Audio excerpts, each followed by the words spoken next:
राधे राधे भक्तजनों, ब्रह्मा जी की यज्ञ के ऋत्विजों का वर्णन, सब देवताओं को ब्रह्मा द्वारा वरदान की प्राप्ति। तो आइए कथा आरंभ करते हैं। भीष्म जी ने पूछा, ब्राह्मण, लोक विधाता भगवान ब्रह्मा जी ने किस समय यज्ञ संबंधी सामग्री एकत्रित करके उनसे यज्ञ करना आरंभ किया?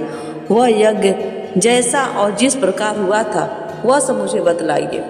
पुलस जी ने कहा, राजन, यह तो मैं पहले ही बता चुका हूँ कि जब स्वयंभू मनु भूलोक के राज सिंहासन पर प्रतिष्ठित हुए, उस समय ब्रह्मा जी ने समस्त प्रजापतियों को उत्पन्न करके कहा, तुम लोग सृष्टि करो, और स्वयं वे पुष्कर में जाकर यज्ञ सामग्री एकत्रित करके अग्निशाला में स्थित हो यज्ञ करने लगे। ब्रह्मा जी समस्त देवताओं, गंधर्वों तथा अप्सराओं को भी वहां ले गए थे। ब्रह्मा, उद्गाता, होता और अधर्व्यू, ये चार प्रधान रूप से यज्ञ के निर्वाहक होते हैं। इनमें से प्रत्येक के साथ अन्य तीन व्यक्ति परिवार रूप से रहते हैं, जिनमें वे स्वयं ही निर्वाचित करते हैं। ब्रह्मा, दूसरा ब्रह्म, राक्षसी, पोता तथा रुद्र, इन चार व्यक्तियों का एक समुदाय होता है। इन सबको ब्रह्मा का परिवार कहते हैं। ये चारों व्यक्ति विचिकी, तर्कशास्त्र तथा वेद विद्या में प्रवीण होते हैं। उद्गाता, प्रत्युद्गाता, प्रतिहर्ता और सुब्रह्मण्य, इन चार व्यक्तियों का दूसरा समुदाय उद्गाता का परिवार कहा जाता है। होता यानी कि मैत्रावरुणी, वाहक और ग्रावस्तु, इन चार व्यक्तियों का तीसरा समुदाय उद्गाता का परिवार होता है। अधर्व्यू, प्रतिष्ठ, प्रस्थाता, नेष्ट्रा और उन्नेता, इन चारों का चौथा समुदाय अथर्व्यू का परिवार माना गया है। हे शांतनु नंदन, वेद के प्रधान विद्वानों ने ये 16 ऋत्विज बताए हैं। स्वयंभू ब्रह्मा जी ने 366 यज्ञों की सृष्टि की है। उन सब में से इतने ही ब्राह्मण ऋत्विज बतलाए गए हैं। कोई ऊपर बताए हुए ऋत्विजों के अतिरिक्त एक सदस्य और 10 साधुर्वाओं का निर्वाचन करते हैं। ब्रह्मा जी के यज्ञ में देव श्री नारद को ब्रह्मा बनाया गया। गौतम ब्रह्मणाक्षी तथा देवरात को पोता और देवलोक को अग्नाद्रि के पद पर प्रतिष्ठित किया गया। अंगिरा का उद्गाता के रूप में वर्ण हुआ। पुलह बनाए गए। नारायण ऋषि प्रतिहर्ता हुए और अत्रि सुब्रह्मण्य कहलाए। उस यज्ञ में भृगु होता, वशिष्ठ, मैत्रावरुणी, कत्रु, अच्छा वाग तथा चमन वस्तु बनाए गए। मैं पुलस्त, अधर्व्यू था और शिवी प्रतिष्ठा था। बृहस्पति नेष्टा, साशंपान उन्नेता और अपने पुत्र पौत्रों के साथ धर्म सदस्य थे। भारद्वाज, शमीक, पुरुकुत्स, युगंधर, एणक, तांडिक, कोण, कुतप, गार्ग और वेदशिरा, ये 10 चम साधुर बनाए गए। कन्नव आदि अन्य ऋषि तथा मार्कंडे और अगस्त मुनि अपने पुत्र, पौत्र, ऋषि तथा शिष्य तथा बांधवों के साथ उपस्थित होकर रात दिन आलस्य छोड़कर उस यज्ञ में आवश्यक कार्य किया करते थे। मनवंतर व्यतीत होने पर उस यज्ञ का अवभृत यानी कि यज्ञांत स्थान हुआ। उस समय ब्रह्मा को पूर्व दिशा, होता को दक्षिण दिशा, अध्वर्यु को पश्चिम दिशा और उद्गाता को उत्तर दिशा दक्षिणा के रूप में दी गई। ब्रह्मा जी ने समूची त्रिलोकी के ऋतुजों को दक्षिणा के रूप में दे दी। बुद्धिमानों पुरुषों को यज्ञ की सिद्धि के लिए 100 दूध देने वाले गौ दान करनी चाहिए। उनमें से यज्ञ का निर्वाह करने वाले प्रथम समुदाय के ऋतुजों को 48, द्वितीय समुदाय वालों को 24, तृतीय समुदाय वालों को 16 और चतुर्थ समुदाय को 12 गौ देने उचित है। इस प्रकार निद्र आदि को दक्षिणा देनी चाहिए। इसी संख्या में गांव, दास दासी तथा भेड़ बकरियां भी देनी चाहिए। वृद्ध स्नान के बाद ब्राह्मणों को षड़स भोजन देना चाहिए। स्वयंभू मनु का कथन है कि यजमान यज्ञ के अंत में अपना सर्वस्व दान कर दे। अधर्व और सदस्यों को अपनी इच्छा के अनुसार जितना हो सके दान देना चाहिए। तदंतर देवादिदेव ब्रह्मा जी ने भगवान श्री विष्णु के साथ यज्ञांत स्थान के पश्चात सब देवताओं को वरदान दिए। उन्होंने इंद्र को देवताओं का, सूर्य को ग्रहों सहित समस्त ज्योतिर्मंडल का, चंद्रमा को नक्षत्रों का, वरुण को रसों का, दक्ष को प्रजापतियों का, समुद्र को नदियों का, धनाध्य दक्ष कुबेर को यक्ष और राक्षसों का, पिनाकधारी महादेव जी को संपूर्ण भूत गणों का, मनु को मनुष्यों का, गरुण को पक्षियों का तथा वशिष्ठ को ऋषियों का स्वामी बनाया। इस प्रकार अनेकों वरदान देकर देवाधिदेव ब्रह्मा जी ने भगवान विष्णु और शंकर के से आदर पूर्वक आप दोनों पृथ्वी के समस्त तीर्थों में परम पूजनीय होंगे। आपके बिना कभी कोई भी तीर्थ पवित्र नहीं होगा। कहीं शिवलिंग या विष्णु की प्रतिमा का दर्शन होगा, वही तीर्थ परम पवित्र और श्रेष्ठ फल देने वाला हो सकता है। जो पुरुष पुष्प आदि वस्तुओं की भेंट चढ़ाकर आप लोगों की तथा मेरी पूजा करेंगे, उन्हें कभी रोग का भय नहीं होगा। जिन राज्यों में मेरा तथा आप लोगों का पूजन आदि होगा, वहाँ भी क्रियाएं सफल होगी तथा और मैं भी जिन जिन फलों की प्राप्ति होगी, सुनिए, वहाँ की प्रजा को कभी मानसिक चिंता, शारीरिक दोष, दैविक उपद्रव और क्षुधा आदि का भय नहीं होगा। प्रियजनों से वियोग और अप्रिय मनुष्यों से संयोग की भी संभावना नहीं होगी। यह सुनकर भगवान श्री विष्णु ब्रह्मा जी की स्तुति करने लगे। विष्णु बोले, जिनका कभी अंत नहीं होता, जो विशुद्ध चित्त और आत्मस्वरूप है, जिनके हजारों भुजाएं, जो सहस्त्र किरणों वाले सूर्य की भी उत्पत्ति के कारण, जिनका शरीर और कर्म दोनों अत्यंत शुद्ध है, उन सृष्टिकर्ता ब्रह्मा जी को नमस्कार है, जो समस्त विश्व की पीड़ा हरने वाले कल्याणकारी सहस्त्र सूर्य और अग्नि के समान प्रचंड तेजस्वी, संपूर्ण विद्याओं के आश्रय चक्रधारी तथा समस्त ज्ञानेंद्रियों को व्याप्त करके स्थित है, उन परमेश्वर को सदा नमस्कार है। हे प्रभु, आप अनादि देव हैं, अपनी महिमा से कभी च्युत नहीं होते, इसलिए अच्युत है। आप शंकर रूप से शेषनाग का मुकुट धारण करते हैं, इसलिए शेष शेखर है। हे महादेव, आप ही भूत और वर्तमान के स्वामी हैं। हे सर्वेश्वर, आप मर्दगणों के, जगत के, पृथ्वी के तथा समस्त भुवनों के पति हैं। आपको सदा प्रणाम है। आप ही जल के स्वामी, वरुण, क्षीर, शाही, नारायण, विष्णु, शंकर, पृथ्वी के स्वामी, विश्व का शासन करने वाले, जगत को नेत्र देने वाले अथवा जगत को अपनी दृष्टि में रखने वाले, चंद्रमा, सूर्य, अच्युत, वीर, विश्व स्वरूप, तर्क के अविश्य, अमृत स्वरूप और अविनाशी है। हे प्रभु, आपने अपने तेज स्वरूप प्रज्वलित अग्नि की ज्वाला से समस्त भूमंडलों को व्याप्त कर रखा है। आप हमारी रक्षा करें। आपका मुख सब ओर है। आप समस्त देवताओं की पीड़ा हरने वाले हैं, अमृत स्वरूप और अविनाशी हैं। मैं आपके अनेक मुख देख रहा हूँ। आप शुद्ध अंतःकरण वाले पुरुषों की परम गति और पुराण पुरुष हैं। आप ही ब्रह्मा, शिव तथा जगत के जन्मदाता हैं। आप ही सबके परदाता हैं। आपको नमस्कार है। हे आदिदेव, संसार चक्र में अनेकों बार चक्कर लगाने के बाद उत्तम मार्ग के अवलंबन और विज्ञान के द्वारा जिन्होंने अपने शरीर को विशुद्ध बना लिया है, उन्हीं को कभी आपकी उपासना का सौभाग्य प्राप्त होता है।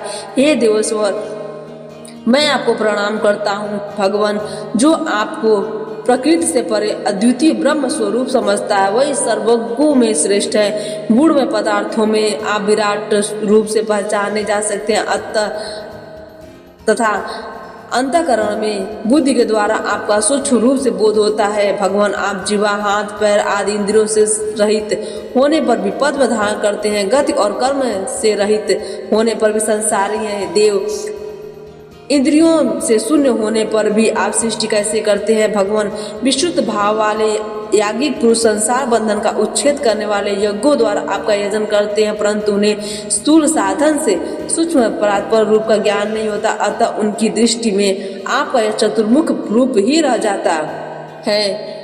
अद्भुत रूप धारण करने वाले परमेश्वर, देवता आदि भी आपके उस परम स्वरूप को नहीं जानते, अतः वे भी कमला आसन पर विराजमान उस पुरातन विग्रह की ही आराधना करते, जो अवतार धारण करने से उग्र प्रतीत होता है। आप विश्व की रचना करने वाले प्रजापतियों के भी उत्पत्ति स्थान है।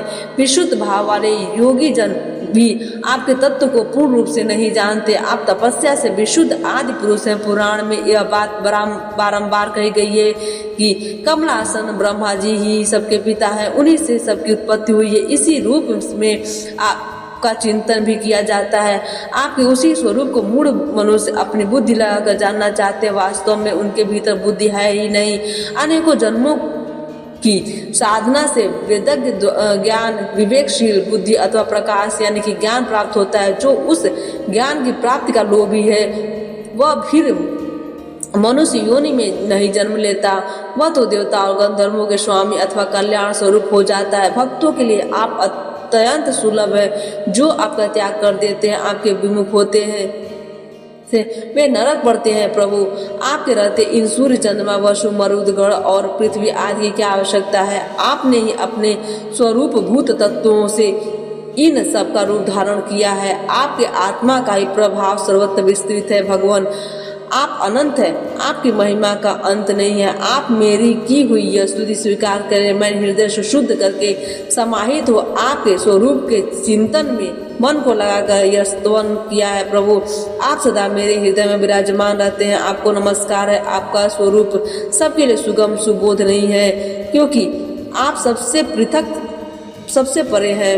ब्रह्मा जी बोले, केशव, जिसमें संदेह नहीं कि आप सर्वज्ञ और ज्ञान की राशि है। देवताओं में आप सदा सबसे पहले पूजे जाते हैं। भगवान श्री विष्णु के बाद रुद्र भी भक्ति से नतमस्तक होकर ब्रह्मा जी का इस प्रकार स्तवन किया।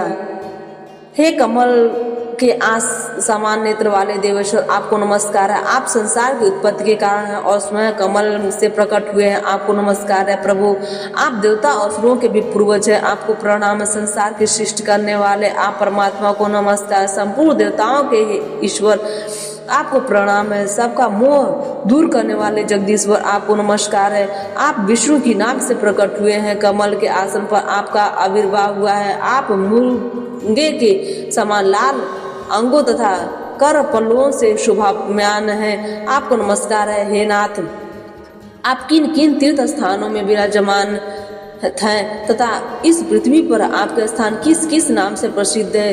ब्रह्मा जी ने कहा, पुष्कर में मैं देव श्रेष्ठ ब्रह्मा जी के नाम से प्रसिद्ध हूँ। गया में मेरी नाम चतुर्मुख है।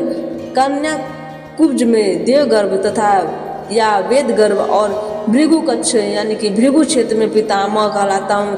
कावेरी के तट पर सृष्टिकर्ता, नंदीपुरी में बृहस्पति, प्रभास में पद्म जन्मा वानरी, किष्किंधा में सूर्यप्रिय, द्वारका में ऋग्वेद, विदिशापुर में भुवनाधिप, पौंड्रक में पुंडरीकाक्ष, हस्तिनापुर में पिंगाक्ष, जयंती में विजय, पुष्करावत में जयंत, उग्र देश में पद्म हस्त, कमलापुरी में भवोरुद, छत्र में जयानंद, कांतिपुरी में जनप्रिय, पाटलिपुत्र में यानी कि पटना में ब्रह्मा, ऋषिकुंड में मुनि, महिरोप्य में कुमुद, श्रीनिवास में श्रीकंठ, कामरूप आसन समान में शुभाकार, काशी में शिवप्रिय, मल्लिका में विष्णु, महेंद्र पर्वत पर भार्गव, गोनर्द देश में द्विराकार, उज्जैन पितामह, कौशाम्बी में महाबोध, अयोध्या में राघव, चित्रकूट में मुनिंद्र, बिंद पर्वत व बरा, गंगा द्वारा यानी कि हरिद्वार में परमेष्टि में शंकर, देवविका में स्त्रुचाहस्त, चतुष्पथ में हस्त, वृंदावन में पद्मपाणि, नैमिषारण्य में कुशहस्त, गोपलक्ष में गोपींद्र, यमुना तट पर सुचंद्र, भागीरथी तट पर पद्मतनु में जनार्दन, कोड़क देश में मद्राक्ष, मिपल्य में कनक प्रिय, खेटक में अन्नदाता, कुशल स्थल में शंभु, लंका में पुलस्त्य, कश्मीर में हंसवाहन, अर्बुद में यानी कि आबू में वशिष्ठ, उत्पलावत में नारद, मेघक में श्रुतिदाता, प्रयाग में सुशापति, यज्ञ पर्वत पर सामवेद, मधु में मधुप्रिय, अकोलक में ज्ञान गर्भ, ब्रह्मवाह में सूतप्रिय, गोमंत में नारायण, विदर्भ यानी बराबर में द्विज प्रिय, ऋग्वेद में दुराधर्ष, पंपापुरी में सूरमर्दन, वीर जामे महारूप, राष्ट्रवर्धन में स्वरूप, मालवी में पृथुधर, शंभरी में रसप्रिय, पिंडारक क्षेत्र में गोपाल, गोवर्धन में शुकंध, कदम में प्रजाध्यक्ष, समस्त स्थल में देवाक्ष, भद्रपीठ में गंगाधर, सुपीठ में जलमाली, त्र्यंबक में त्रिपुराधीश, शिव पर्वतपति लोचन, पद्मपुर में महादेव, कलाप में वैधस, श्रृंगवेरपुर में शौरी, नैमिषारण्य में चक्र पाणी, दंडपुरी में विरूपाक्ष, धूतपातक में गौतम, माल्यवान पर्वत पर हंसनाथ, बालिक में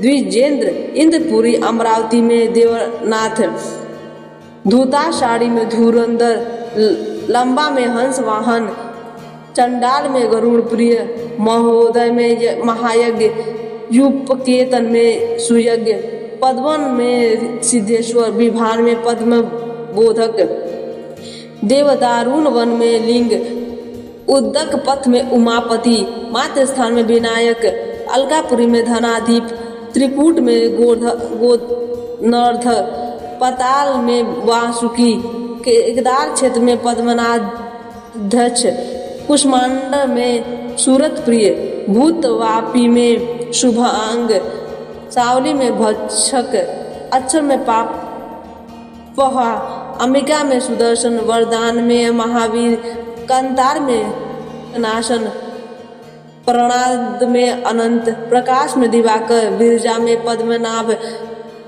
में सुवृद्ध, वकठ में मार्कंड, रोहिणी में नाग केतन, पद्मावती में पद्माग्नि तथा गगन में पद्म केतन नाम से मैं प्रसिद्ध हूँ। हे त्रिपुरांतक, मैं 108 स्थान मैंने तुम्हें बताया। इन स्थानों में मैंने तीनों संध्याओं के समय में उपस्थित रहता हूँ। जो भक्तिमान पुरुष इन स्थानों से एकाएक का दर्शन भी कर लेता है, वो परलोक में निर्मल स्थान पाकर अनंत वर्षों तक आनंद का अनुभव करता है। उसके मन, वाणी और शरीर के सभी पाप नष्ट हो जाते हैं। इसमें तनी भी अन्यथा विचार करने की आवश्यकता नहीं है। और जो इन सभी तीर्थों की यात्रा करके मेरा दर्शन करता है, वह मोक्ष का अधिकारी होकर मेरे लोक में निवास करता है। जो पुष्प, नैवेद्य एवं धूप चढ़ाता और ब्राह्मणों को भोजन आज से तृप्त करता है, साथ ही जो स्थिरतापूर्वक ध्यान लगाता है, वह शीघ्र ही परमेश्वर को प्राप्त कर लेता है। उसे पुण्य का श्रेष्ठ फल तथा अंत में मोक्ष प्राप्त होता है। जो इन तीर्थों की यात्रा करता है या कराता है, अथवा जो इस प्रसंग को सुनता है, वह समस्त पापों से छुटकारा पा जाता है। शंकर, इस विषय में अधिक क्या कहा जाए। इन तीर्थों की यात्रा करने से अप्राय वस्तु की प्राप्ति होती है और सारा पाप नष्ट हो जाता है। जिन्होंने पुष्कर तीर्थ में अपनी पत्नी के दिए हुए पुष्कर के जल से संध्या करके गायत्री का जप किया है, उन्होंने मानो संपूर्ण वेदों का अध्ययन कर लिया हो। पुष्कर तीर्थ के पवित्र जल को झाड़ी अथवा मिट्टी के करवे में ले आकर सायंकाल में एकाग्र मन से प्राणायाम पूर्वक संध्योपासना करना चाहिए। हे शंकर, इस प्रकार संध्या करने का जो फल है, इसका अब श्रवण करो। उस पुरुष को एक ही दिन की संध्या से 12 वर्षों तक संध्योपासन करने का फल मिल जाता है। पुष्कर में स्नान करने का अश्वमेघ यज्ञ का फल होता है। दान करने से उसके 10 गुने और उपवास करने से अनंत गुने फल की प्राप्ति होती है। यह बात मैंने स्वयं भली बात सोच विचार कर कही है। तीर्थ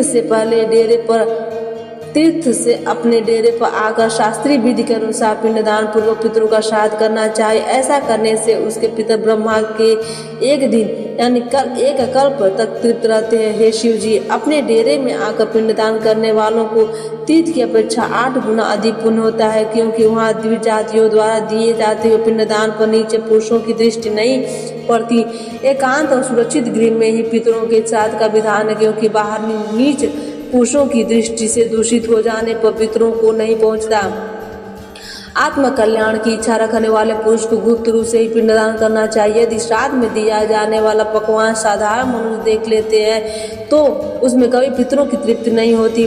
मनु जी का कथन है कि तीर्थों में श्राद्ध के लिए ब्राह्मण की परीक्षा नहीं करनी चाहिए। जो भी अन्न की इच्छा से अपने पास आ जाए उसे भोजन करा देना चाहिए। श्राद्ध के योग समय हो या ना हो, तीर्थ में पहुंचते मनुष्य को सर्वदा स्नान, तर्पण और श्राद्ध करना चाहिए। पिंडदान करना तो बहुत ही उत्तम है, वह पितरों के अधिक प्रिय है। जब अपने वंश का कोई व्यक्ति तीर्थ में जाता है तब पितर बड़ी आशा से उसको देखते हैं, उससे जल पाने की अभिलाषा रखते हैं। अतः इस कार्य में विलंब नहीं करना चाहिए, और यदि दूसरा कोई इस कार्य को करना चाहता हो तो उसमें विघ्न नहीं डालना चाहिए। सत्ययुग में पुष्कर का, त्रेता में नैमिषारण्य, द्वापर में कुरुक्षेत्र तथा कलयुग में गंगा जी का आश्रय लेना चाहिए। अन्यत्र का किया हुआ पाप तीर्थ में जाने पर कम हो जाता है, किंतु तीर्थ का किया हुआ पाप अन्यत्र कहीं नहीं छूटता। जो सवेरे और शाम को हाथ जोड़कर पुष्कर तीर्थ का स्मरण करता है उसे समस्त तीर्थों में आचमन करने का फल प्राप्त हो जाता है। जो पुष्कर के में इंद्रिय संयम पूर्वक रख प्रातः काल और संध्या के समय आचमन करता है उसे संपूर्ण यज्ञों का फल प्राप्त होता है तथा वह ब्रह्मलोक को जाता है। जो 12 वर्ष 12 दिन या 1 मास अथवा पक्ष भर की भी पुष्कर में निवास करता है वह परम गति को प्राप्त करता है। इस पृथ्वी पर करोड़ों तीर्थ हैं, वे सब तीनों संध्याओं के समय पुष्कर के उपस्थित रहते हैं। पिछले हजारों जन्मों के तथा जन्म से लेकर मृत्यु परंतु वर्तमान जीवन के जितने भी पाप हैं उन सब को पुष्कर में एक बार स्नान करके मनुष्य भस्म कर डालता है। आज की कथा यहीं समाप्त होती है।